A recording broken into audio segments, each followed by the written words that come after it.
اور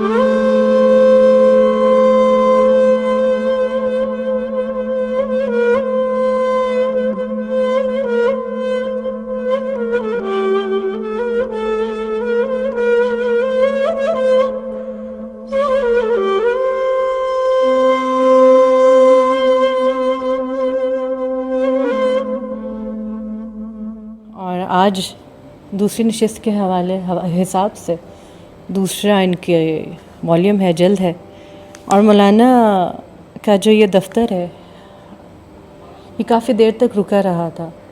اس میں ایک بہت زیادہ ایک طویل مدت آئی تھی، شاید 3 سال کا عرصہ کہتے ہیں کہ اتنی دیر یہ رکا رہا تھا. پھر اس کے بعد مولانا نے دوبارہ سے شعر کہنا شروع کیے تھے، اور اس کا آغاز جس شعر سے کرتے ہیں وہ میں فارسی میں پڑھتی ہوں اور اس کا اردو ترجمہ پیش کرتی ہوں. پھر اس کے بعد جو ہے کوثر علی صاحب جو ہیں وہ آگے اس کے بارے میں تفصیلاً گفتگو کریں گے دوسرے دفتر کے حوالے سے. مولانا کہتے ہیں آغاز کرتے ہوئے دوسری مثنوی کا، مدت این مثنوی تاخیر شد، مہلت 22 تا خون شیر شد. ایک مدت کی اس مثنوی میں تاخیر ہوئی، اب مہلت درکار ہے تاکہ خون دودھ بن سکے. جی بسم اللہ کوثر. السلام علیکم جی. آج ہماری مثنوی کی دوسری کتاب کی نشست ہے، اور مثنوی کے بارے میں یہی اساتذہ کرام کہتے ہیں کیونکہ یہ حال کی کتاب ہے تو اس کو سمجھنے کے لیے ہمیں کسی شیخ کے پاس جانا پڑتا ہے. تو تفصیلاً اگر کسی کو اس کو بارے میں معلومات کرنی ہو تو بہترین طریقہ تو یہی ہے کہ آپ کسی شیخ کے پاس بیٹھیں، صاحب حال شخصیت کے پاس بیٹھیں اور پھر اسے سمجھیں. ہم صرف اس کو صرف اوپر سے گلانس کرتے ہیں، پڑھنے کی کوشش کرتے ہیں اور یہ دیکھتے ہیں کہ مولانا کیا ہمیں بتا رہے ہیں. شروع میں اچھا ٹھیک ہے، وہ ہم شروع صرف مولانا کی ایک اور بات جو مثنوی میں ہمیں کہا جاتا ہے کہ مولانا بار بار قرآنی آیات اور احادیث بار بار اس کی تشریح فرماتے ہیں اور شرح فرماتے ہیں اس کی.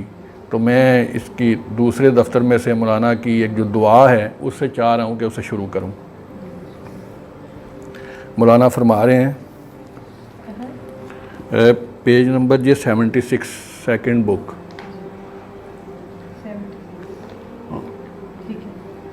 ہے، وہی مناجات فی المناجات. اور بڑی خوبصورت انہوں نے دعا لکھی ہے. آپ اس کو آرام سے اکیلے میں بیٹھ کے پڑھیں تو آپ کو اندازہ ہوگا کہ مولانا دعا کس خوبصورت طریقے سے پڑھنے کا آپ کو بتا رہے ہیں. آگے تاڑے کو پھر آپ خود بھی کھول لیں تاکہ پھر ساتھ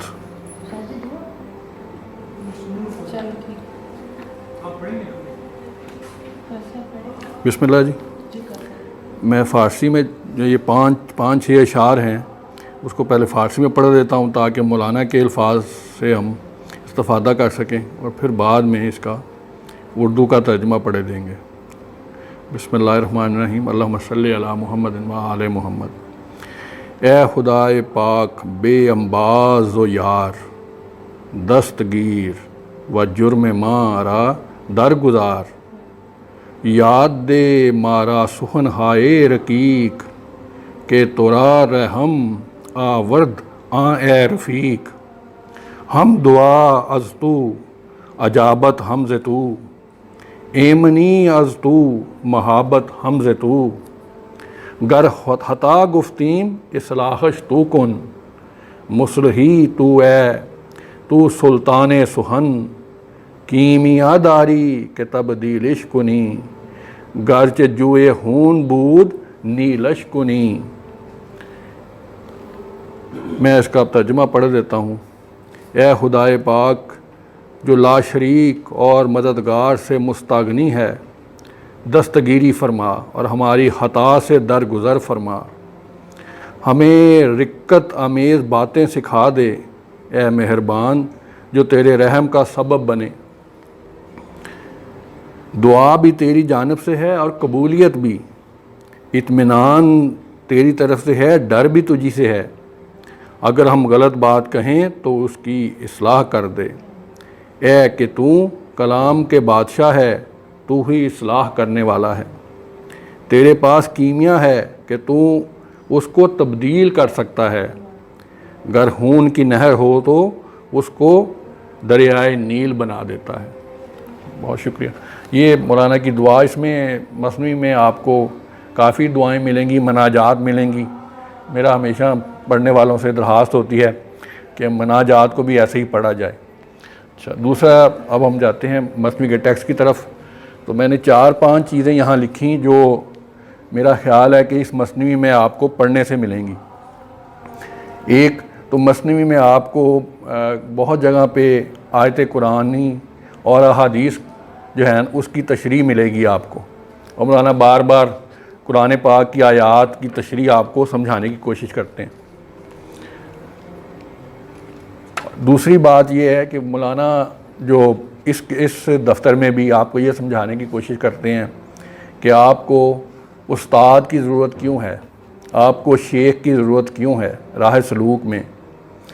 پھر جی، اور پھر دوسری چیز جو مجھے لگی اس میں اکثر کہ استاد جو ہیں یا شیخ جو ہیں وہ اپنے مرید کو ٹرانسفارم کرتے ہیں تو مرید خود کیسا محسوس کرتا ہے۔ اور اس کے بعد تیسری چیز یہ ہے کہ آپ کیسے کسی شیخ تک پہنچتے ہیں، اس کے بھی مختلف راستے ہیں، اس کے بارے میں بھی اس کتاب میں ذکر ہے۔ پھر اس کتاب میں ایک آب حیات کے پھل والا ایک درخت کا بھی ذکر ہے، اس بارے میں بھی ہم کہانی پڑھیں گے اس میں سے۔ اور پھر یہ بھی بتاتے ہیں اس کتاب میں ایک جگہ وہ کہ کسی وقت آدمی منزل کے بہت قریب کنارے پہ بیٹھا اپنی ساری عمر گزار دیتا ہے، وہ کنارے پہ یا کنارے اسے ایسے لگتا ہے کہ وہ کنارہ نہیں ہے مگر ایک طرح کا وہ کنارہ ہوتا ہے، اور وہ وہاں بیٹھ کے اپنی ساری عمر گزار دیتا ہے اور دروازے کو نہیں کھٹکھٹاتا، اور وہ اس دریا میں اس سمندر میں چھلانگ نہیں لگاتا، اسے ایسے لگتا ہے کہ سمندر یا دریا بہت دور ہے۔ چھٹی بات جو ہمیں اس مثنوی میں نکلے گی، جو ہم اس میں کوشش کریں گے کہ ہر انسان دوسرے انسان سے اگر کچھ چیزیں ان کی ملتی بھی ہیں تو بہت ساری چیزیں اس کی مختلف بھی ہیں، اور اس کو مولانا بہت خوبصورت طریقے سے اپریشیٹ کرتے ہیں۔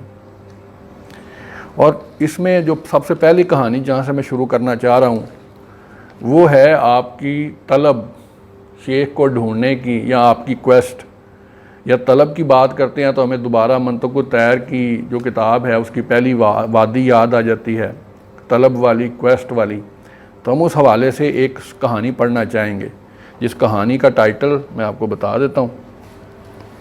یہ جو انگلش کتاب میں ہے the illustrated Rumi a treasury of wisdom from the poet of the civil.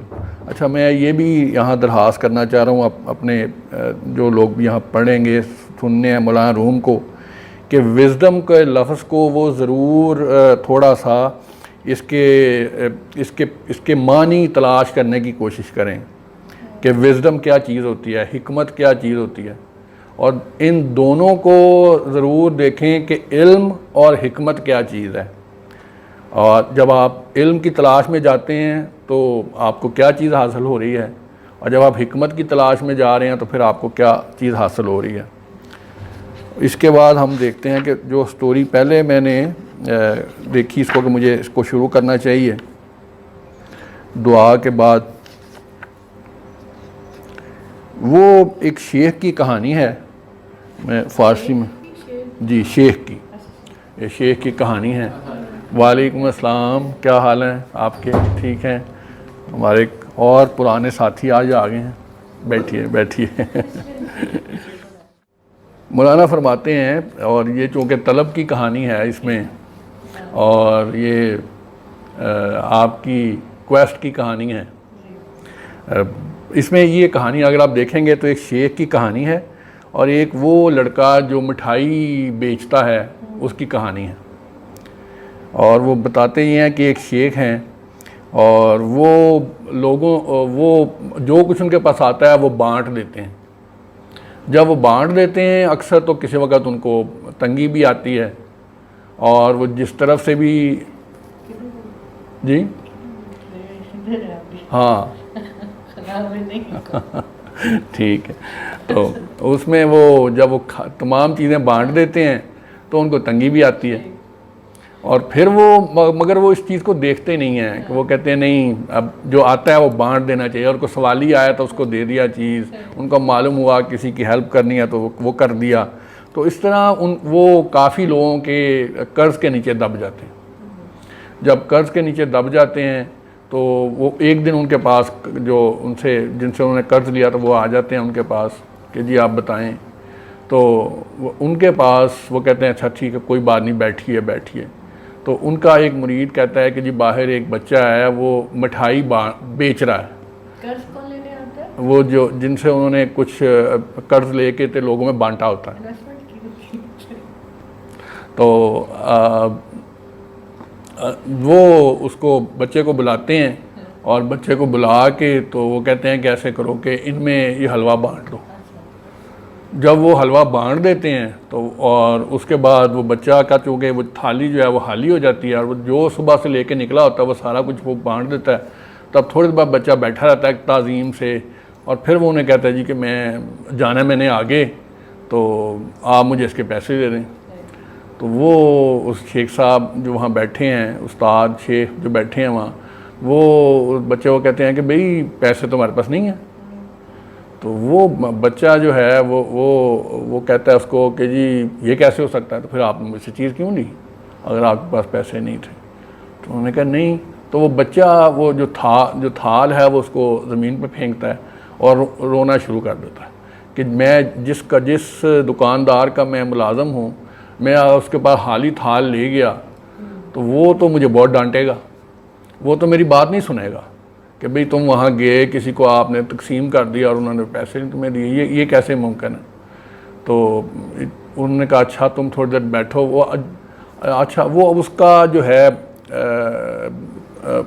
آواز دینا, اس چیز کا کہنا کہ دیکھیں میرے سے تو زیادتی ہو گئی ہے, میں تو ایسے نہیں کر سکتی, وہ آہستہ آہستہ بڑھتا جاتا ہے. اور وہ جو بزرگ ہیں وہ بیٹھے ہوتے ہیں تو ان کے اور لوگ بھی وہاں بیٹھے ہوتے ہیں, اور پھر کچھ دیر بعد ان کو معلوم ہوتا ہے کہ ان کے ایک اور جو ساتھی ہے وہ ان کی طرف سے کچھ تحفے تحائف آ جاتے ہیں.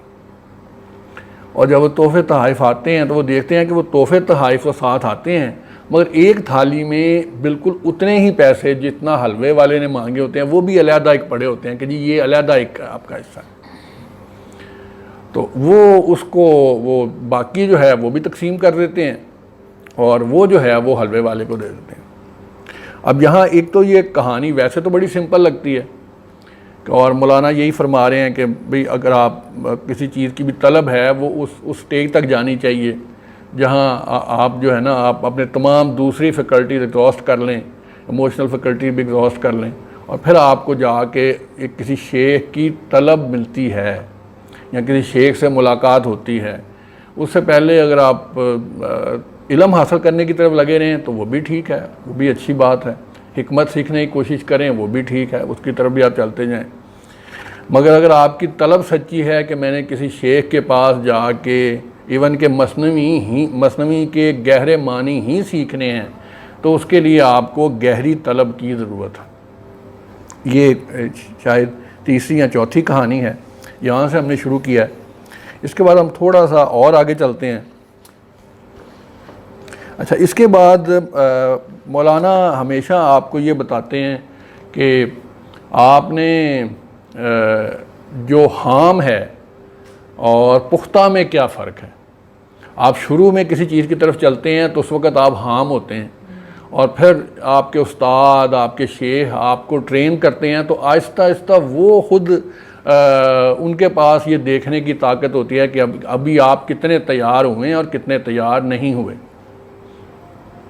تو مولانا اس کی کہانی کچھ ایسے بیان کرتے ہیں, وہ شاید اسرائیلیات کی کتاب میں سے ایک کہانی پڑھتے ہیں حضرت عیسیٰ علیہ السلام کی, کہ حضرت عیسیٰ علیہ السلام کے پاس ایک صاحب آتے ہیں اور وہ جنگل میں جا رہے ہوتے ہیں, اور ان سے وہ کہتے ہیں کہ آپ مردہ کو زندہ کر دیتے ہیں. جب آپ مردہ کو زندہ کر دیتے ہیں تو اس کے بعد آپ مجھے بھی تھوڑا سا آپ سکھا دیں کہ میں بھی مردہ کو زندہ کر دوں. حضرت عیسیٰ علیہ السلام اسے کہتے ہیں کہ نہیں، تم ایسے کرو کہ ابھی تم حام ہو، یہ تمہارا کام نہیں ہے. وہ بہت زیادہ ان سے درخواست کرتا ہے، ان سے گزارش کرتا ہے کہ آپ مجھے یہ چیز سکھا دیں. تو اس کے بعد بہرحال ان کو لگتا ہے کہ چلیں، وہ کہتے ہیں مجھے بس ایک دفعہ کسی ایک چیز کو زندہ کرنے کی اجازت دے دیں آپ، جو کسی ایک کو میں زندہ کروں اور وہ زندہ ہو جائے.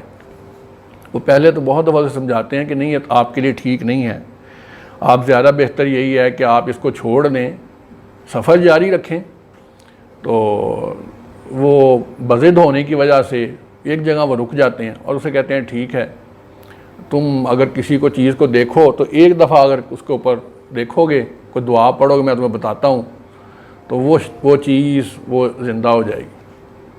تو وہ جنگل میں جب جا رہے ہوتے ہیں تو انہیں ایک 2-3 ہڈیاں پڑی ہوئی ملتی ہیں. تو وہ صاحب جو ہے وہ اس کی طرف دیکھ کے ان کی طرف سے منسوب کر کے آگے وہ دعا پڑھتا ہے. تو تھوڑی دیر بعد وہ جو ہڈیاں ہیں وہ اکٹھی ہونی شروع ہو جاتی ہیں. تھوڑی دیر بعد ہڈیاں اکٹھی شروع ہوتی ہیں اور آہستہ آہستہ وہ ایک شیر میں تبدیل ہو جاتی ہے. اور شیر جب بالکل اپنی پوری طاقت میں آتا ہے تو وہ سب سے پہلے اسی شخص کو پنجہ مارتا ہے اور اس کو مار دیتا ہے. اب یہاں بالکل ایسا ہی ہے کہ حام کے ہاتھ میں اگر کوئی چیز آ جائے تو وہ سب سے پہلے اپنا نقصان کرے گا، دوسروں کا بھی کرے گا، اپنا بھی کرے گا. یعنی پہلے ضعف بلڈ کرنا چاہیے. بالکل ایسے ہی. اس کے لیے میں پھر وہی کہوں گا کہ مولانا بار بار آپ کو اس طرف لے کے جائیں گے کہ جہاں وہ آپ کو یہ بتائیں گے کہ آپ کو استاد کی کتنی زیادہ اہم ضرورت ہے.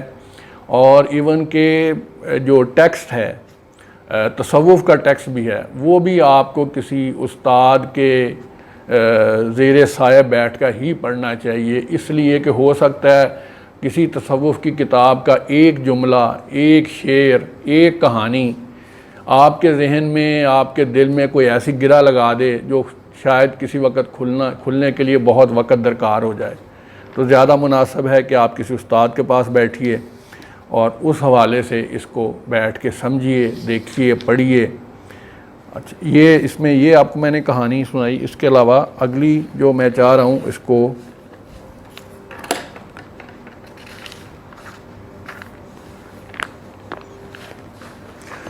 جی ایک اور کہانی جو ہم آگے جا کے دیکھتے ہیں وہ ایک بادشاہ اور باز کی کہانی ہے. اور مولانا میں نے آپ کو جس سے پہلے تناظر میں بتایا کہ وہ یہ آپ کو بار بار سمجھانے کی کوشش کریں گے کہ آپ اپنے راستہ بڑا سوچ سمجھ کے چنیے اور پھر جس راستے پہ آپ چن لیا ہے اس کی طرف آپ آہستہ آہستہ اپنی استطاعت کے مطابق قدم بڑھاتے جائیے. مولانا ایک اس بارے میں ایک کہانی بتا رہے ہیں کہ ایک باز ہے جو بادشاہ کا بڑا قریب باز ہے اور بادشاہ اس کو ہاتھ پہ رکھ کے شکار کرتا ہے. اور جب شکار کرتا ہے بادشاہ تو وہ بہت قریب ہو جاتا ہے. ایک دن وہ جو باز ہے وہ اڑتا ہوا گاؤں میں چلا جاتا ہے پاس، اور وہاں ایک بڑھیا کا گھر ہے اور گھر کے اوپر وہ چلا جاتا ہے تو بڑھیا اوپر بیٹھی ہوتی ہے. تو اس کو وہ باز بڑا پیارا لگتا ہے، وہ باز کو پکڑ لیتی ہے اور وہ بڑھیا اسے کہتی ہے کہ ہو تمہارے تو جو پر ہیں وہ بڑے ہو گئے ہیں، تمہارے جو نوک ہے وہ بڑی شارپ ہو گئی ہے، کیوں نہ میں تمہاری جو اس وقت تمہیں تکلیف نظر آ رہی ہے میں اس کو کم کر دوں. تو وہ اس کے تھوڑے سے پر کاٹ دیتی ہے. اس کی تھوڑی سی چونچ یا ناخن جس سے وہ شکار کرتا ہے، تلوار کی طرح ناخن ہے اس کے، وہ اس کو تھوڑا سا کیا کہیں گے اسے آپ کہ اس کی تیزی ختم کر دیتی ہے. اور پھر وہ جو باز ہے کیونکہ اس کے پر کٹ جاتے ہیں تو اب اڑنے قابل نہیں رہتا تو اس کے پاس وہ رہتا ہے. اور پھر کچھ عرصہ گزرتا ہے مگر بادشاہ کو چونکہ اس کا بہت یاد آتی ہے تو بادشاہ کچھ عرصے کے بعد ڈھونڈتا اس تک پہنچ جاتا ہے. جب اس تک پہنچ جاتا ہے تو اس کو دیکھ کے وہ باز ہے وہ بڑا خوش ہوتا ہے اور پھر وہ باز یہ اسے کہتا ہے بادشاہ کو کہتا ہے کہ میری جو جدائی تھی وہ ختم ہو گئی ہے، میں دوبارہ آپ کے ساتھ میرا تعلق جڑ گیا ہے، میں اب دوبارہ اسی طرح ہی پہلے شکاری بنوں گا، آپ کے ہاتھ کے اشارے کی وجہ سے میں علم کی وادیوں میں شکار کیا کروں گا۔ یہ اس طرح کی ایک کہانی ہے آپ کے پاس۔ جی اچھا، اس میں ایک اور جگہ مولانا بڑی خوبصورت بات کرتے ہیں کہ وہ فرماتے ہیں کہ آپ کو اوسط درجے میں چلنا چاہیے، درمیانی آپ کو راستہ اپنانا چاہیے، نہ زیادہ تیز اور نہ زیادہ آہستہ۔ اب کتنی خوبصورتی سے آپ کو یہ وہ کہانی سمجھانے کی کوشش کر رہے ہیں کہ جو اگر آپ کسی کو کہتے ہیں کہ آپ نے اوسط درجہ چلنا ہے تو یہ آپ سٹینڈرڈ کیپیسٹی نہیں کہہ سکتے۔ اوسط ویسے کہا جا سکتا ہے کہ درمیانہ، مگر یہ ریلیٹیو ہے۔ یہ ریلیٹیو اس حوالے سے مولانا یہ فرماتے ہیں کہ کوئی آدمی اگر ایک دن میں 5 روٹیاں کھاتا ہے تو اس کا اوسط مختلف اس بندے سے ہوگا جو ایک دن میں 2 روٹیاں کھاتا ہے۔ ایک آدمی سفر جو ہے وہ ایک دن میں اگر وہ سے اباؤٹ کہ 10 میل چل سکتا ہے تو دوسرا آدمی جو اگر 2 میل چل سکتا ہے تو دونوں کا اوسط جو ہے وہ مختلف ہوگا۔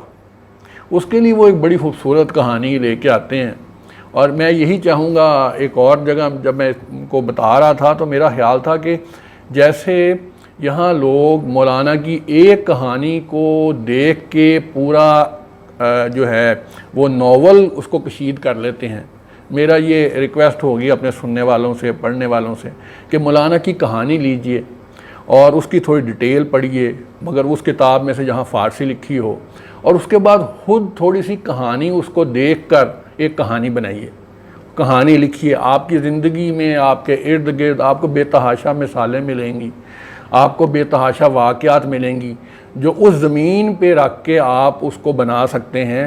بیسک جو تھیم ہے وہ مولانا سے آپ بورو کیجئے اور اس کے بعد کہانی لکھیے۔ یعنی یونیورسل ٹروتھس ہیں نا؟ ایگزیکٹلی، بالکل آپ کی بات بالکل ایسے، ہم لوگوں کی زندگیوں میں کہیں نہ کہیں فٹ آ رہے ہوتے ہیں، بالکل ایسے، انسان بنیادی طور پہ تو بالکل ایسے، بالکل ایسے، بالکل ایسے، کتنی صدیاں گزر بالکل ایسے۔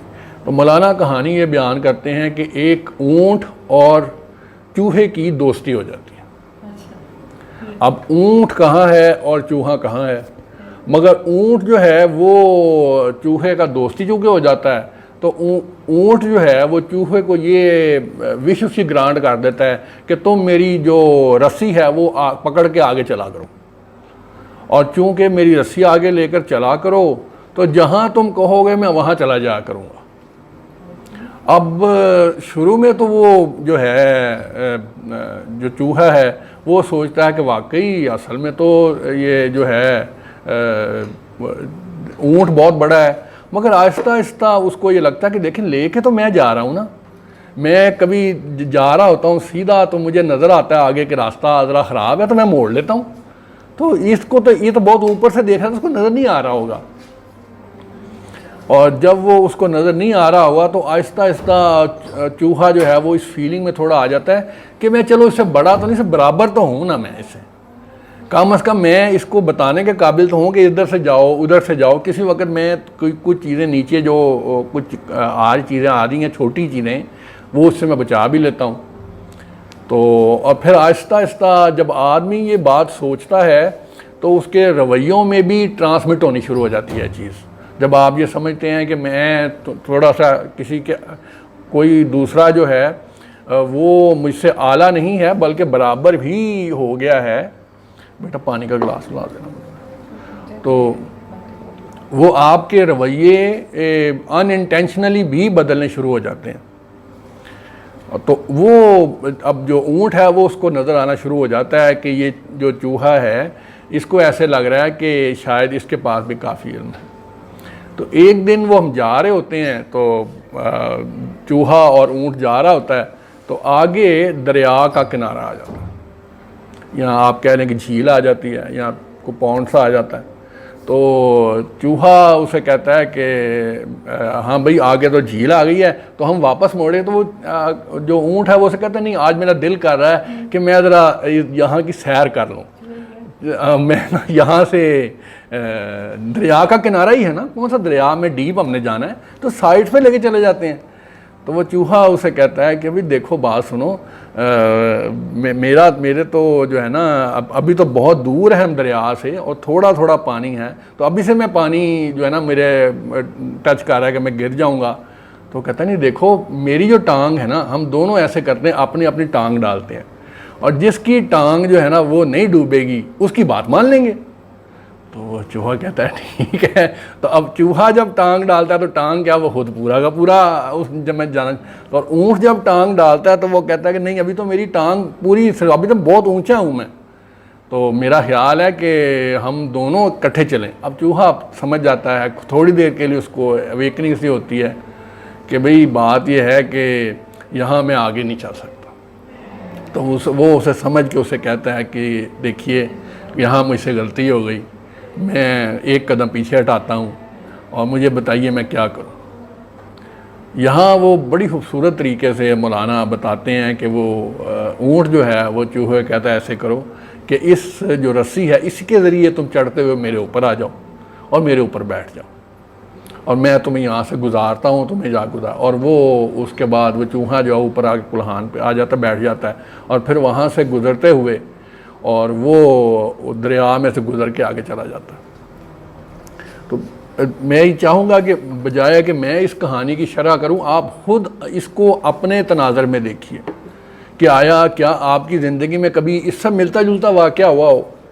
تو اس کہانی کو بیس بنا کے کوئی شارٹ سٹوری لکھیے، کوئی چھوٹا سا ناول لکھیے ضرور، مگر اس کو ڈیڈیکیٹ مولانا کو کیجیے۔ آپ کیا کہتے ہیں، کیا یہ ہے یہ جو سمبلزم کا چوہا اور جی وہ بڑی خوبصورت بات میرے مرشد ڈاکٹر نشاط فرماتے ہیں، بڑی خوبصورت بات فرماتے ہوتے ہیں وہ کہ وہ بزرگ کتابوں میں فرماتے ہیں کہ 90% جو مرید ہیں کچھ دیر بعد یہ سمجھتے ہیں کہ ہم جو ہے وہ شیخ سے بھی آگے نکل گئے ہیں اور وہاں ان کی جو ہے نا وہ کیا نام ہے اس کا ڈاؤن ورڈ سفر شروع ہو جاتا ہے، کیونکہ وہ آگے سے بھی میرے مرشد ڈاکٹر نشاط سے بڑی خوبصورت بتاتے ہیں کہ جو بندہ اپنے آپ کو نہیں پہچان سکتا وہ اپنے شیخ کو کیسے پہچان سکتا ہے؟ یہ کیسے ممکن ہے کہ وہ اپنے آپ کو نہیں پہچان سکتا، وہ دوسرے کو پہچان سکتا ہے۔ اس میں ایک بڑی خوبصورت بات مجھے اور یاد آئی، بالکل ایسے ہی ہے۔ یہی میرا آپ کو کہنے کا یہ گزارش تھی کہ آپ مولانا کی ایک کہانی پڑھیے، اور پھر جو اس کہانی پڑھتے ہوئے آپ کے پاس خیال آپ کے پاس آئیں وہ خیال لکھ لیجئے، جتنے بھی خیال آپ کے پاس ہیں وہ لکھ لیجئے، پھر اپنے واقعات کسی سنا ہوا اس کو ملا کے ایک کہانی لکھیے۔ مگر اس میں ساتھ ایک اور خوبصورت بات، ایک اور ہمارے ہستونیس کے آنے والوں کے بہت خوبصورت بزرگ ہیں، ان سے کسی نے پوچھا کہ آپ یہ بتائیے کہ صوفیوں کی کتابوں میں لکھا جاتا ہے کہ یہاں پیرلل حکومتیں ہیں، وہاں ابدال ہیں، کتب ہیں، آپ کیا فرماتے ہیں؟ تو انہوں نے بڑی خوبصورت بات کہی کہ اگر آپ میٹرک میں پڑھ رہے ہوں اور آپ کو یہ کہا جائے کہ آپ پی ایچ ڈی کتابیں پڑھنا شروع کر دیں تو آپ کیا کہیں گے اس بندے کو؟ اس کو یہی کہا جائے گا کہ بھائی آپ پہلے میٹرک کی کتاب پڑھ لیں، میٹرک کے بعد آپ نے ایف اے کرنا ہے، ایف اے کے بعد بی اے کرنا ہے، بی اے کے بعد آپ نے ایم اے کرنا ہے، پھر ایم فل، پھر پی ایچ ڈی کی طرف جانا ہے۔ تو پی ایچ ڈی کتاب پڑھ کے آپ اپنے میٹرک کے سفر کو خراب تو کر سکتے ہیں، فائدہ کچھ نہیں کر سکتے۔ بالکل مجھے لگتا ہے ویسے ہی ہے جو مولانا یہاں وہ کہانی بتا رہے ہیں کہ سب سے پہلے چوہے کا اپنے آپ کو یہ سمجھنا بڑا ضروری ہے کہ اس کا اور اونٹ کا موازنہ کیا ہے۔ اس کے لیے مولانا بار بار آپ کو خاموشی کی طرف لے کے جاتے ہیں کہ آپ خاموش طریقے سے آپ اپنے شیخ کے پیچھے، اپنے استاد کے پیچھے، اپنے مرشد کے پیچھے چلتے جائیے اور پھر آپ کو آہستہ آہستہ چیز، اور مولانا وہ بڑی خوبصورت بات کہتے ہیں کہ جو چڑیا ہے اپنے بچے کو، جو چھوٹا بچہ ہے اس کو دانہ دانہ کر کے کھلاتی ہے تاکہ آہستہ آہستہ وہ اس میں اتنی کیپیسٹی بلڈ ہو سکے کہ وہ آہستہ آہستہ اپنے آپ کو تھوڑا سا چھوٹی عمر سے بڑی عمر کی طرف سفر کر سکے۔ ایگزیکٹلی بالکل ٹھیک ہے. یہاں میں تھوڑی دیر رکوں گا. میں اب درخواست کروں گا افسیرہ صاحبہ سے کہ انہوں نے ایک کہانی پڑھنی تھی, تو پھر بعد میں جو ٹائم بچے ہم آپس میں ڈسکشن بھی کر سکتے ہیں. یہاں ایک آدھ کہانی اور ہوگی, اس کو ہم دیکھ لیں گے. صفحہ نمبر 829 یہ والا جو ہے, اور آپ کی سیکنڈ لاسٹ کہانی ہے, ہیڈنگ ہے, عنوان ہے بطخ کے ان بچوں کا قصہ جن کو گھریلو مرغ نے پالا. اس میں سے کچھ ایک دو شعر میں اسکپ بھی کر دوں گی تاکہ جو ہے وہ آپ بتا رہی تھی کہ آخری 10 کہانیوں میں سے ایک کہانی ہے. یہ اس کی آخری کہانی سے پہلے والی کہانی ہے, دفتر دوم. مثنوی یہ مولوی مانوی دفتر دوم, اس کی آخری کہانی سے پہلے والی کہانی. قصہ بت بچکاں کے مور خانگی پرورش شدوں. کیسا مجھے والی مثنوی مل جائے گی؟ ہاں, کیونکہ اس میں نا اعراب نہیں کچھ دیے ہوئے. جی, دوسری مثنوی آخری کہانی سے پہلی والی کہانی. قصہ بت بچکاں کے مرغے خانگی پرورش شداں پروردشاں. بطخ کے ان بچوں کا قصہ جن کو گھریلو مرغ نے پالا. تخم بتی گاچے مرغ خان آیت کھرد زیرے پر چو دایا تربیت. اچھا, اس سے پہلے ایک اس کا پس منظر تھوڑا سا بتاتی چلوں کہ مولانا رومی کے جو مرشد تھے شمس جو ہے, ان کی کتاب ہے مقالات شمس, جس کا انگریزی میں ترجمہ ہے میاں رومی کا, جو وہ درس دیتے تھے. پھر مولانا رومی کے جو شاگرد تھے انہوں نے اس کو لکھ لیا تھا. تو اس کے بالکل شروع کے کچھ پیسیجز میں سے ایک پیسیج ہے کہ مولانا شمس بتاتے ہیں, جو مولانا کے مرشد ہیں, کہ ان کو اپنے بچپن میں ایسے لگتا تھا کہ ان کے والد صاحب کو وہ یہ کہتے ہوتے تھے کہ والد صاحب مجھے ایسے لگتا ہے کہ آپ ایک مرغی ہیں اور میں آپ کے نیچے ایک بطخ کے انڈے کی طرح بطخ کا بچہ ہوں جو اس کو مرغی پال رہی ہے, کہ میں آپ جیسا نہیں, مجھے پانی کھینچتا ہے, اور جو مرغی ہوتی ہے وہ خشکی پہ ہوتی ہے, وہ پانی میں تیر نہیں سکتی. تو یہ کہتے تھے کہ مجھے آئی فیل لائک ڈک انڈر ہین. اس کو جو ہے یہ اس کی تشریح کر رہے ہیں مولانا ایک کہانی بیان کر کے کہ یہ بطخ اور مرغی کیا ہے اور کس طرح سے جو ہے وہ اس کا آپس میں کیا تعلق ہے. تخم بتی گھچے مرغے خان آیت کھرد زیر پر چودھایا تربیت. تو بطخ کا انڈا ہے اگرچہ تجھے گھریلو مرغ نے اپنے پروں کے نیچے دایا کی طرح پالا ہے. مادرے تو بتے اون دریا بداست دایات خاکی بدو خشکی پھراست. تیری ماں یعنی تیری اصل ماں تو اس دریا کی بطخ تھی, اور تیری دایا خاکی اور خشکی پرست ہے. میل دریا کے دلے تو اندراست آن طبیعت جانت را ازما دراست.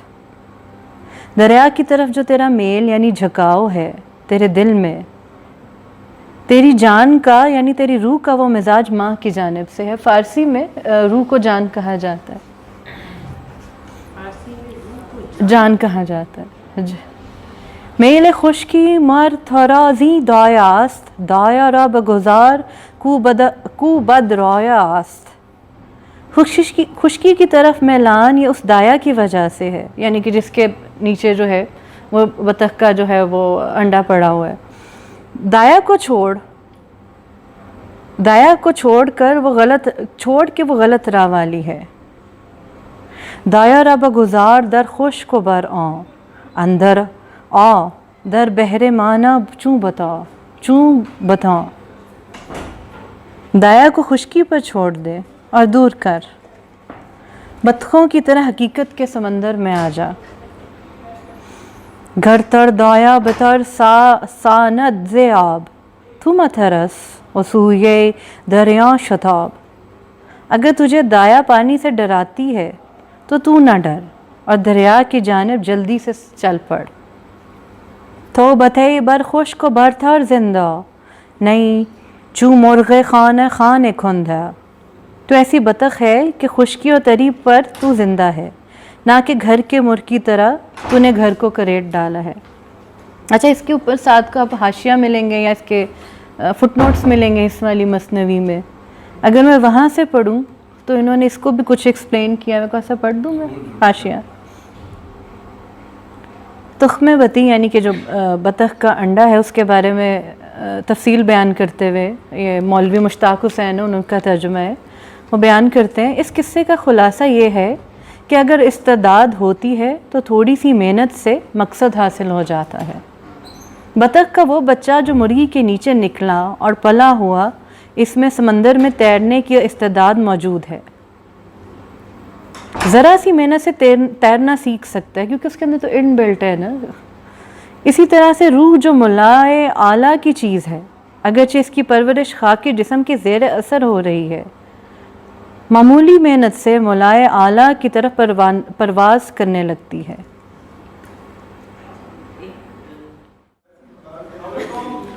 السلام علیکم، کیا حال ہے آپ کی؟ آپ کی طبیعت ٹھیک ہے؟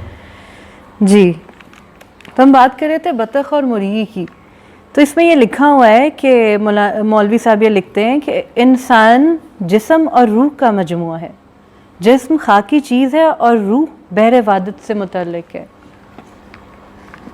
یہ بحر وادت اور وادانیت ابن عربی کا فلسفہ، یہ کل کی نشست میں جو ہے اس کے اوپر اور مزید جو ہے وہ بات کھلے گی. اب مولانا کی ہی الفاظ پہ واپس چلتے ہیں حاشیے کی تحریر کے بعد. تو کرم نہ بنی آدم شہی، ہم بخشکی ہم بدریا پاہی. کہ یہ قرآن مجید کی آیت ہے نا کہ وَلَقَدْ كَرَمْنَا بَنِي آدَمَ وَحَمَلْنَاهُمْ فِي الْبَرِّ وَالْبَحْرِ، کہ انسان کو جو ہے ہم نے کرامت بخشی ہے اور اس کو ہم نے ٹھہرایا خشکی میں بھی اور تری میں. تو وہ قرآن کا بھی کہا جاتا ہے نا کہ ایک سے اس کی جو ہے وہ لیئرز ہیں، معنی کی سطح ہیں. تو مولانا اس کی ایک یہ اس کا کچھ اس طرح سے دیکھتے ہیں، کیونکہ اس کو مثنوی کو بھی کہا جاتا ہے کہ یہ تفسیر ہے قرآن کی. تو وہ اس کو کہہ رہے ہیں کہ ایک انسان جو ہے اس کے اندر وہ خشکی بھی ہے یعنی کہ جسم، اور اس کی روح جو ہے وہ تری، یعنی کہ آپ اگر دیکھیں تو تناسب اگر دیکھیں کتنے فیصد جو ہے انسان جو ہے وہ پانی سے زیادہ جو ہے وہ پانی سے بنا ہوا ہے اور تھوڑا سا جو ہے وہ باقی ایلیمنٹ سے بنا ہوا ہے. اور اگر ارتھ کا دیکھیں تو 70% جو ہے وہ پانی ہے، 30% یہ ہے کہ اور ہم جو ہے وہ خشکی پہ رہتے ہیں. ہم سمندر پہ بھی عبادت کی طرف ہے. اب اوپر والی سپرفیشل چیزیں اور جو نظر آ رہی ہیں وہیں پر ہی پھرتے رہتے ہیں سمندر کی طرف. بالکل ایسا ہی ہے. اور کتنا گہرا سمندر ہے اور وسیع سمندر ہے. تو مولانا کہتے ہیں کہ تو کرم نہ بنی آدم کی وجہ سے شاہ ہے، خشکی میں بھی اور دریا میں بھی قدم دھرتا ہے. جی، وہ کہتے ہیں کہ قرآن پاک میں ہے کہ ہم نے بنی آدم کو عزت بخشی اور اس کو خوشی اور تری میں سوار کیا. مولانا نے یہاں بحر سے بحر وادت مراد لیا ہے. مقصد یہ ہے کہ انسان کو مادی زندگی سے گزر کر حملنا ہم علی البحر والی زندگی حاصل کرنی چاہیے اور اس کو بحر وادت کی سیر کرنی چاہیے. اب واپس چلتے ہیں مولانا کے الفاظ پہ کہ حملناہم علی البحر بجاں از حملناہم عمی البری پیش راں. تو روح کی وجہ سے حملناہم علی البحر کا مصداق ہے، یعنی کہ یہ جو یہ آپ کہہ رہے ہیں نا کہ روح کی وجہ سے آپ کے اندر جو ہے وہ گہرائی ہے، تری ہے.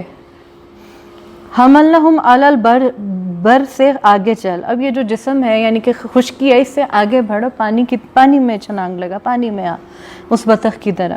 مر ملائک را سوئے بر راہ نیست، جن سے حیواں ہم ز بحر آگاہ نیست.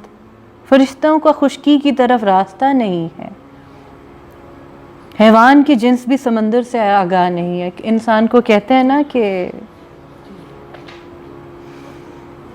کمبینیشن ہے حیوانیت کا اور فرشتوں کا. تو وہ یہی اس میں لکھا ہوا ہے کہ اس کے جو حاشیے میں ہے کہ ملائکہ کا دنیاوی زندگی سے کوئی تعلق نہیں ہے اور حیوانات کا عالم آخرت سے کوئی تعلق نہیں ہے، دونوں اپوزٹ ہیں. انسان میں حیوانیت بھی ہے اور ملکوتیت بھی ہے. ملکوتیت یعنی ملک فرشتے سے نکلا ہے کہ دونوں خصوصیات پائی جاتی ہیں. لہٰذا اس کا دونوں عالم سے تعلق ہے. تو یہی مولانا کہہ رہے ہیں کہ مر ملائک را سوئے بر راہ نیست، جن سے حیواں ہم ز بحر آگاہ نیست. فرشتوں کا خشکی کی طرف کوئی راستہ نہیں ہے اور حیوان کی جنس بھی سمندر سے آگاہ نہیں ہے. تو بتن حیواں بجان از ملک ترویے ہم بر زمیں ہم بر فلک. تو جسم کے اعتبار سے حیوان اور روح کے اعتبار سے فرشتوں میں سے ہے، تاکہ تو زمین پر بھی چلے اور آسمان یعنی فلک پر بھی جا سکے. تا بظاہر مثلکم باشد بشر بادل یوحا الیہ دید ودار. یعنی کہ وہ ایک کہا جاتا ہے نا کہ حضور صلی اللہ علیہ وسلم کو کہا جاتا ہے کہ ان سے کہو کہ مسلکم بشر، کہ تمہارے سے ایک بشر بھی ہیں اور وہی بھی اترتی ہے. حضور صلی اللہ علیہ وسلم کے بارے میں کہا جاتا تھا، یہاں تک کہ تم بظاہر تم جیسا بشر ہوتا ہے، لیکن یوں ہی الہ یعنی کہ دل کے اعتبار سے صاحب بصیرت ہے، کہ دکھنے میں تو انسان ہے مگر دل سے اتنا وہ ہے کہ وہ اس پر وحی نازل ہوتی ہے. قالب خاکی فتادہ بر زمین روح او گرداں براں چرخ بری. اس کا خاکی جسم زمین پر ہے اور اس کی روح بلند و بالا آسمان پر گردش کرتی ہے. ما ہمیں مرغا بیانیم ای غلام بحر میں داند زبان ما تمام. اے غلام، اے لڑکے، ہم سب پانی کے پرندے ہیں اور سمندر ہماری زبان سمجھتا ہے. مولانا یہ جو مولوی صاحب آگے اس کی تفصیل بیان کرتے ہوئے یہ کہتے ہیں کہ حضور صلی اللہ علیہ وآلہ وسلم کو خطاب ہے کہ آپ کہہ دیجئے کہ میں تم جیسا بشر ہوں، میری طرف وحی آتی ہے. تو جس طرح حضور کا جسم عالم دنیا سے متعلق تھا اور دل کا تعلق عالم بالا سے ہے، اسی طرح شیخ وقت کا تعلق بھی دونوں عالم سے ہوتا ہے. ہماری اور شیخ کی وہی نسبت ہے جو مرغاب یعنی پانی کا جو پرندہ ہے اور دریا کی ہوتی ہے، کہ شیخ جو ہے وہ بحر ہے، وہ سمندر ہے، اور ہم جو ہیں وہ ایک بطخ کی طرح ہیں کہ وہ کھنچتے ہیں اس کی طرف جو ہیں اللہ کے بندوں کی طرف. ہماری اور شیخ کی وہی نسبت ہے جو مرغاب اور دریا کی ہے، اور جو شیخ ہے وہ بحر کی طرح ہے کہ وہ انسان کی تمام باتیں سمجھ لیتا ہے. یہ میں آگے سکپ کر رہی ہوں. آگے کہتے ہیں تشنا را درد سارے عورت بانگ راد چون ادانت خو خوشاید ابر ساد.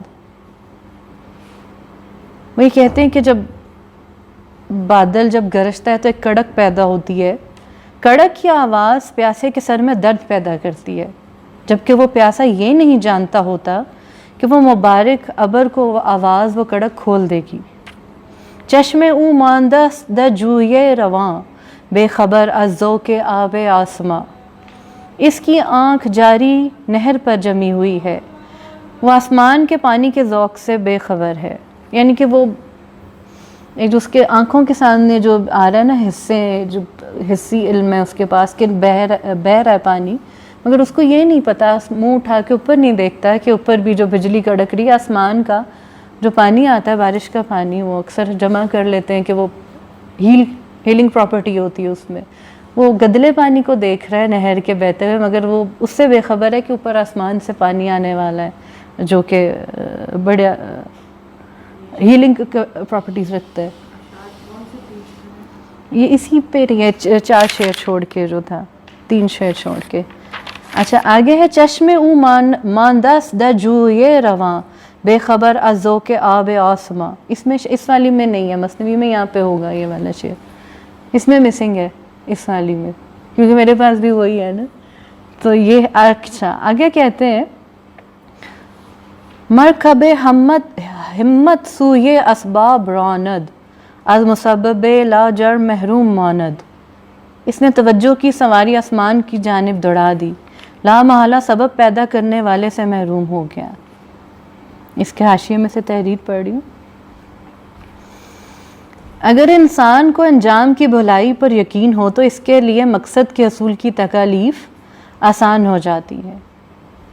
انسان اپنی غفلت کی وجہ سے ادنا مطلوب میں لگا رہتا ہے اور اعلیٰ مقصد سے غفلت برتتا ہے۔ جو لوگ صرف اسباب دنیوی کو یعنی دنیائی کو ہی سب کچھ سمجھ بیٹھتے ہیں، وہ ان اسباب کے پیدا کرنے والے خدا سے غافل ہو جاتے ہیں۔ اور وہ شخص جس کو حضرت حق کا مشاہدہ حاصل ہے، وہ مسبب الاسباب کو دیکھ رہا ہے۔ اسباب اس کی نگاہ میں ہیچ یعنی کہ زیرو، کچھ نہیں، بالکل زیرو ہو جاتے ہیں۔ جو لوگ مسبب الاسباب سے تعلق پیدا کر لیتے ہیں یعنی خدا کی ذات، وہ تھوڑی سی دیر میں وہ کچھ حاصل کر لیتے ہیں جو اسباب اختیار کرنے والے 100 سال میں بھی حاصل نہیں کر سکتا۔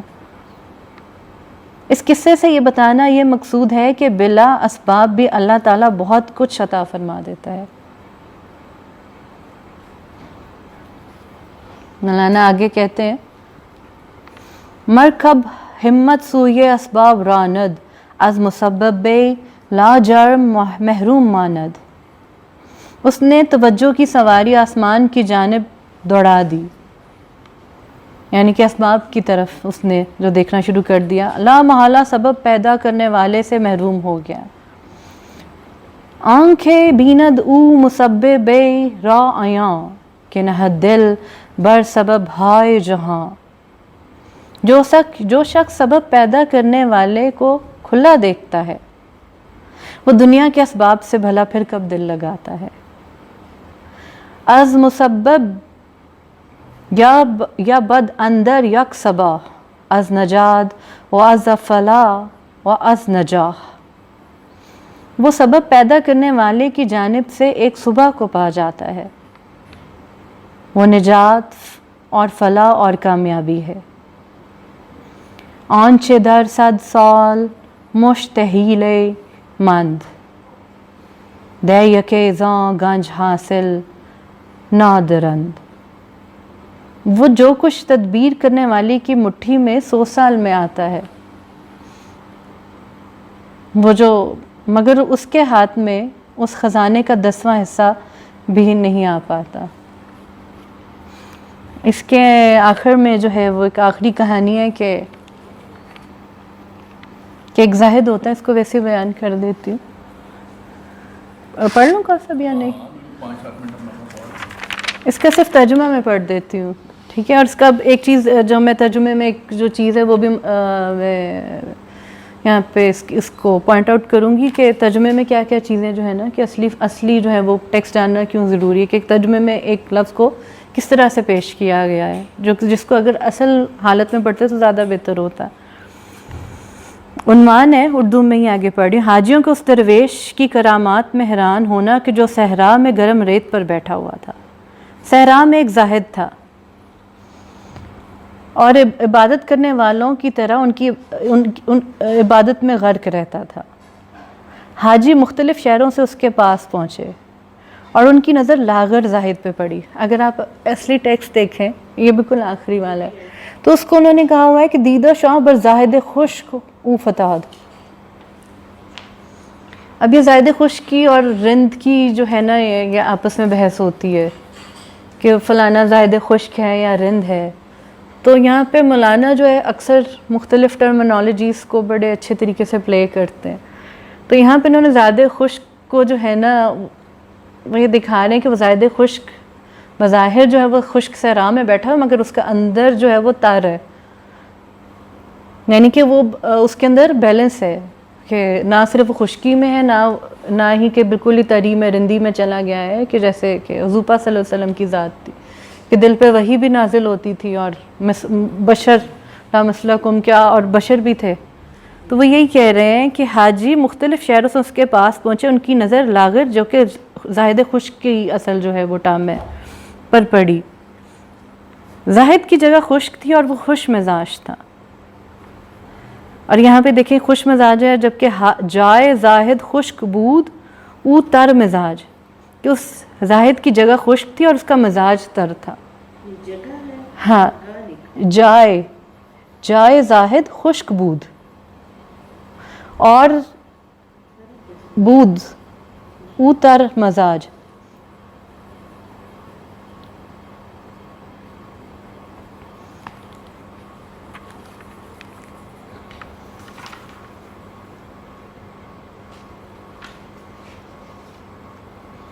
Diet kabash mi chakid as daste ru jamash tarbuz.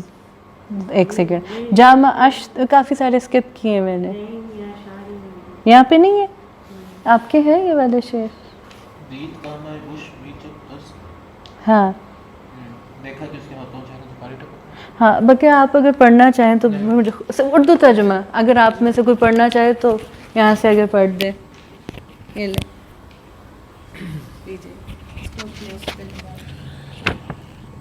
دیکھا کہ اس کے ہاتھوں اور چہرے سے پانی ٹپک رہا ہے اور اس کے کپڑے وضو کے اثر سے بھیگے ہوئے تھے، تو اس نے اس سے پوچھا کہ تجھے پانی کہاں سے ملا؟ اس نے ہاتھ اٹھایا کہ آسمان سے. اس نے کہا کہ جب بھی تو چاہتا ہے مل جاتا ہے، بغیر کنویں اور بغیر موج کی رسی سے. اے دین کے بادشاہ، ہمارے مشکل حل کر دے تاکہ تیری حالت ہمیں یقین عطا فرما دے. اپنے رازوں میں سے ایک راز ہم پر کھول دے تاکہ ہم کمر سے جینوا توڑ ڈالیں. کرسچنس پہنتے ہوتے تھے یہ جو ہے، آپ نے اکثر پرانے وہ دیکھا ہوگا کہ زنار ایک بیلٹ سی ہوتی تھی کرسچنس کی، وہ پہنتے ہوتے تھے.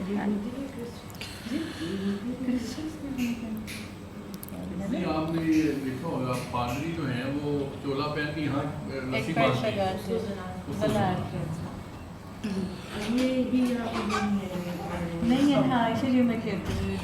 اس نے آسمان کی جانب آنکھ اٹھائی کہ حاجیوں کی دعا قبول فرما لے. میں عالم بالا سے رزق کی تلاش کا عادی ہوں، چونکہ تو نے میرے لیے عالم بالا کا دروازہ کھول دیا ہے.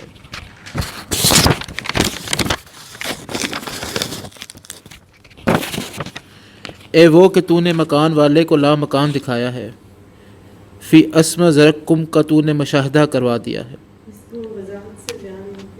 اس کا مطلب یہ قرآن کی آیت ہے جس کا ترجمہ بھی دیا ہوا ہے. ہاں آپ لوگ مسلم کی نشست کے لیے آئے ہیں؟ جی ہمیں نے بتایا تھا، ہم نے کہا ہم دیکھنا چاہتے ہیں. وفی السماء رزقکم، کہ یعنی اس کا ترجمہ ہے کہ آسمانوں میں تمہارا رزق ہے. اے وہ کہ تو نے مکان والے کو لا مکان دکھایا ہے. فی السماء رزقکم کا کردہ عیاں، کہ یعنی کہ تو نے اس کا مشاہدہ کرا دیا ہے کہ آسمانوں میں سے رزق عطا کیا ہے.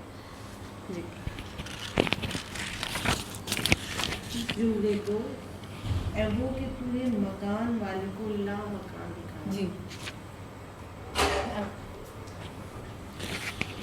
اس دعا کے دوران ایک گہرا ابر پانی بھرنے والے ہاتھیوں جیسا بہت جلد رونما ہو گیا.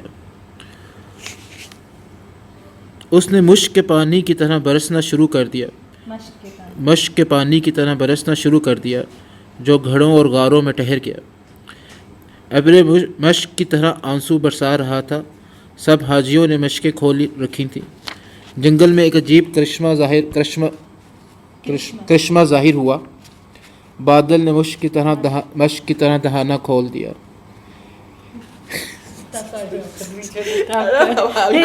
اب آپ یہاں سے کنٹینیو کریں. اوکے. ایک جماعت نے عجیب معاملوں کی وجہ سے کمر سے جینوا کاٹ رہی تھی. دوسرے لوگوں کی یقین میں زیادتی ہو رہی تھی. اس تعجب خیز واقعے کی وجہ سے، اور خدا کی ہدایت کے معاملے کو زیادہ جانتا ہے. کچھ لوگ متاثر نہ ہونے والے کٹھے اور کچے تھے. یہ ابدی ناقص تھے. بات ختم ہوئی. صاحب آخر میں جو انہوں نے کہا، آپ نے بھی ذکر کیا تھا کہ پختہ اور خام، اس کہانی کے بارے میں کچھ کہنا چاہیں گے؟ جو آخری جو کہانی ہے، تو انسان کو ہم نے ابھی 2 حصوں میں پڑھا ہے، دیکھا ہے کہ جی ایک خشکی کا حصہ ہے اور ایک اس کی روح کا حصہ ہے جو کہ فرشتوں کی یا اس ملائکہ کی سفر سے. اب جو انسان کی عقل ہے وہ کس کے تابع آتی ہے؟ کہ وہ کیا یہ ایک تھرڈ اینٹی ہے جو ان دونوں سے انڈیپینڈنٹ ہے اور انسان اس کو کسی ایک کے تابع لا کے پھر اس سے کام لیتا ہے؟ اور دوسری اسی سے ریلیٹڈ کویشچن ہے کہ جب ہم عقل کو وزن کے اوپر لے کے آئیں گے ہم دیکھتے ہیں کہ دنیاوی معاملات میں ہر انسان مختلف ہوتا ہے، ہر کسی کی قابلیت مختلف ہوتی ہے. تو جب ہم انسان کو اس لیول پہ دیکھتے ہیں کہ جہاں پہ ہم کہتے ہیں کہ یہ فرشتہ صفت ہے، یا عالم ارواح یا روح کے لیول پہ جب بات کرتے ہیں، تو کیا وہاں پہ بھی تقسیم ہے؟ کیا وہاں پہ بھی کوئی چوہا ہے اور کوئی اونٹ ہے روح کے معاملات میں؟ اس میں ہمارے کچھ نئے ساتھی بھی آ جائیں ہیں. پہلے تم کو خوش آمدید. وعلیکم السلام. میں چاہوں گا آپ لوگ اپنا تعارف اگر کروا دیں تینوں، کیونکہ میں نے پہلے آپ سے شاید دیکھا ہوگا یا نہیں دیکھا ہوگا، یاد نہیں مجھے. جی میرے سے ملاقات ہے. واہ واہ واہ، بہت خوبصورت بات. اچھا، ہم آج کی نشست میں بھائی کا بھی سوال ہے، تو اس کو ہم تھوڑا سا اس کو میں کوشش یہ ہوتی ہے کہ اس نشست میں ہم کہانیوں کے ذریعے ہی بات کریں. فلسفیانہ ہمارے پاس اور نشستیں کافی ہیں جن میں ہمارے مذہبی اسکالر ہیں، فلسفی اسکالر ہیں، وہ موجود ہیں، آپ کو ان کے ٹرمز میں ان کے طریقے سے سمجھاتے ہیں، اور اس کے لیے ہمارے پاس بڑے قابل اساتذہ موجود ہیں. جیسے بتایا، کل بھی ایک نشست ہے، فلسفیانہ کتاب کی ایک متعلق ایک نشست ہے.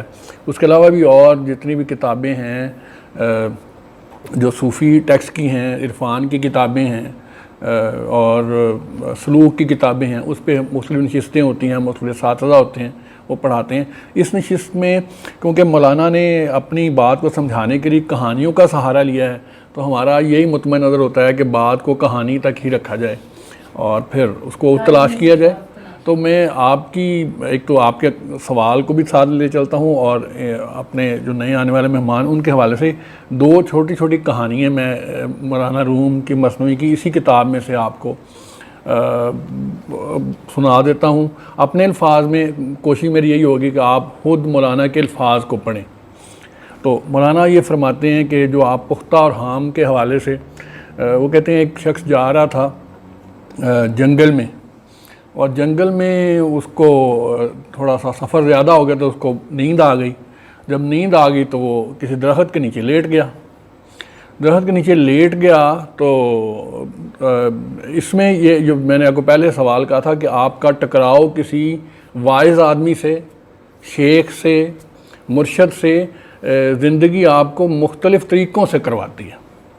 یہاں اس سوال کو بھی ڈسکس کسی اینگل سے کیا جائے گا. تو وہ ایک صاحب جو ہیں وہ جنگل میں سفر کر رہے ہیں، سفر کرتے ہوئے تھکاوٹ محسوس ہوتی ہے تو ایک درخت کے نیچے سو جاتے ہیں.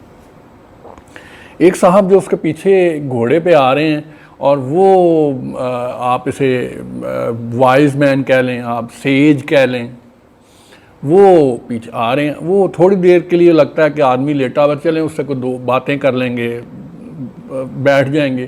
تو جب وہ پاس آتے ہیں وہ دیکھتے ہیں کہ وہ جب صاحب لیٹا ہے اپنا سر نیچے زمین پہ رکھ کے، تو وہاں کوئی چھوٹا سا کوئی سانپ ہے، اور وہ ان کے منہ میں تھوڑا سا کھلا ہوتا اندر چلا جاتا ہے.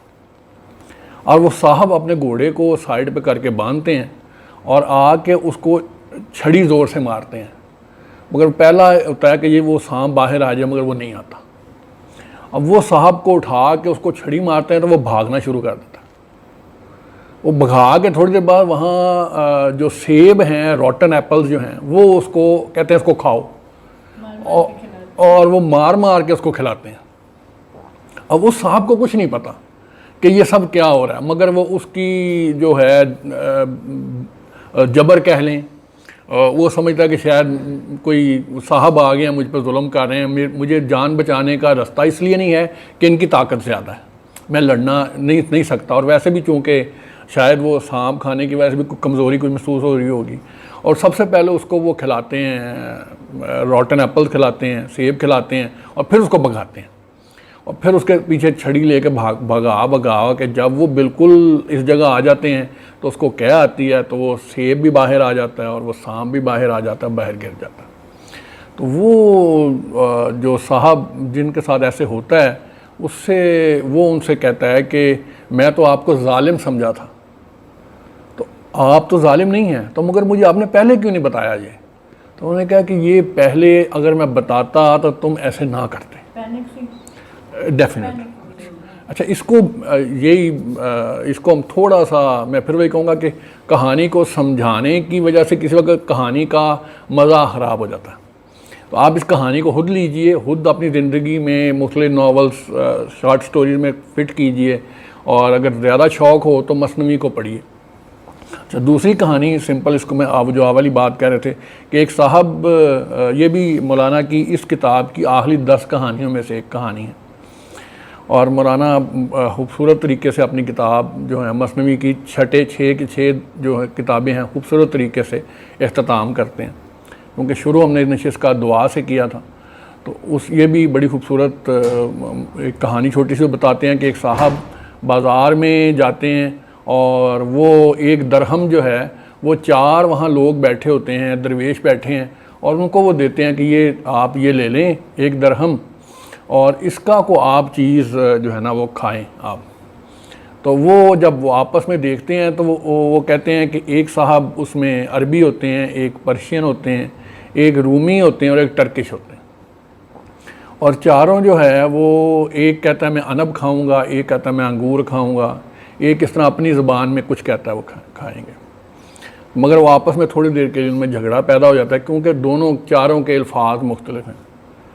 پھر وہی ہے کہ ایک صاحب وہاں سے سیج کہہ لیں, وائز مین کہہ لیں, وہ گزر رہے ہیں, تو وہ ان کی باتیں سنتے ہیں, ان کے پاس رک جاتے ہیں, ان کو رک کے کہتے ہیں کہ بھئی کیا مسئلہ ہے. تو وہ ان کو کہتے ہیں کہ بھئی یہ ہمیں ایک صاحب ثروت جو ہیں وہ سخی جو ہیں وہ انہوں نے ہمیں 1 درہم تحفہ میں دیا ہے, اور ہم چاروں کو وہ مسئلہ یہ ہے کہ میں نے عنب کھانا ہے, میں نے انگور کھانا ہے, میں نے وہ اپنی زبان میں وہ کہہ رہے ہیں. وہ صاحب جو ہیں چونکہ چاروں زبانیں جانتے ہیں تو وہ کہتے ہیں کہ آپ میرے پہ اعتماد کریں, یہ مجھے آپ دیجئے اور مجھے اجازت دیجئے کہ میں آپ کو یہ چیز لا دوں. اور وہ چاروں کو انگور ان کی فہم و فراست کے مطابق, کیونکہ ہو سکتا ہے چاروں کے ٹیسٹ ڈیفرنٹ ہوں, چاروں کی ایجز ڈیفرنٹ ہوں, چاروں کے مزاج مختلف ہوں, اس کے حساب سے وہ چیز لا کے تو اس کو دے دیتے ہیں. اب ویسے اگر آپ اس کہانی کو دیکھیں تو بڑی سمپل کہانی ہے کہ آپ نے الفاظ کے بجائے معنی پہ جانا ہے. تو اور انگور جو ہے وہ اس کے ہی, اگر یہاں سینکڑوں زبانیں ہیں اس دنیا میں بولی جاتی ہیں, تو انگور کے لیے ہی سینکڑوں الفاظ موجود ہوں گے. اگر کسی کو کسی کا الفاظ نہیں آتا تو اس کے لیے مختلف چیز ہے, مگر معنی کے لحاظ سے وہ ایک ہے. سمپل تو یہ ہے اس کا, بالکل ٹھیک. مگر اس میں 3 چیزیں مولانا بڑی خوبصورت آپ کو بیان کر رہے ہیں, جو میری ہمیشہ گزارش ہوتی ہے کہ مولانا کی کہانی کے ایک کہانی سے پہلے والی کہانی اور اس کے بعد والی کہانی, اور ان کے درمیان میں کرداروں کے درمیان جو ڈائلاگ ہے جو تھوڑا سا ثقیل ہوتا ہے پڑھنے کے لیے, اس کو آرام سے تسلی سے خود پڑھی. مولانا یہاں وہ بڑی خوبصورت اس چیز کو بیان کرتے ہیں کہ انسان اس قابل ہے کہ جب وہ جائے پہلے الفاظ تک کا سفر کرے, الفاظ کے سفر کرتے کرتے معنی پہ جائے. اچھا معنی کے بعد وہ کہتے ہیں کہ آپ صفات پہ بھی جائیے, صفات سے ہوتے ہوتے آپ ذات پہ بھی جا سکتے ہیں. سو دیر اے لانگ جرنی. آپ نے پہلے الفاظ سے شروع ہونا ہے, الفاظ سے آپ معنی کی طرف جائیں گے. پھر آپ یہ دیکھیے اگر ہم لٹرل معنوں میں لیں تو انگور تو آپ نے اب پکڑ لیا, ٹھیک ہے, یعنی اگر آپ اس تھوڑا اور لٹرل کی طرف چلے جائیں تو کیا انگور جو ہے اس کی کوئی ایسنس بھی ہے, انگور کا کوئی نیکٹر بھی ہے. نیکٹر سے آپ تھوڑی دیر آگے چلے جائیں, نیکٹر سے آپ یہ سمجھ لیں کہ نیکٹر سے جو آپ کو اس سے فائدے حاصل ہوں گے کیا وہ نیکٹر کے اندر ہیں, تو وہ بھی ڈسکس ہوں گے. اسی طرح وہ آپ کو مولانا آپ کو کہتے ہیں کہ آپ الفاظ ہیں, معنی ہیں, اور وہ جب کہتے ہیں کہ آپ دنیا میں دیکھتے ہیں کہ آپ کو صفات بھی, نام اسماء بھی ملیں گے جو عام طور پر صوفی ٹرمز استعمال ہوتی ہیں, اسماء ملیں گے آپ کو, صفات ملیں گے, اور ذات ملے گی. تو آپ کو ان تینوں کا سفر کرانے کے لیے کسی شیخ کی ضرورت ہے. جب تک وہ نہیں ہوگا, بڑی خوبصورت بات جو آپ ہی فرما رہے تھے, آپ تو الفاظ کے دائرے سے ہی باہر نہیں نکل سکتے، تو آپ معنی کی طرف کیسے جائیں گے؟ اور معنی کے آگے اسماء ہیں، اسماء کے آگے صفات ہیں، صفات سے آگے ذات ہے، تو ویری ڈیفیکلٹ رستہ ہے۔ اس کے لیے آپ کو کسی سیج کی، شیخ کی ضرورت ہے، جو آپ آہستہ آہستہ ان کے ساتھ بیٹھ کے سوال ان کی مرضی کے مطابق سفر طے کریں گے۔ جیسے کہ اس سے پہلے ہم نے کہانی جو بتایا کہ ایک صاحب جو ہے وہ سانپ اگل جاتے ہیں نہ جانے طریقے سے، مگر ایک اس میں بڑی خوبصورت ایک اور بھی نکتہ ہے، اگر وہ سانپ نہ اگلتے تو کیا ان کی اس سیج سے ملاقات ہوتی؟ نہیں ہو سکتی تھی۔ اگر ملاقات ہو بھی جاتی بالفرض تو کیا وہ جو سیج تھے اس کی ٹریننگ کرتے؟ نہیں کر سکتے تھے۔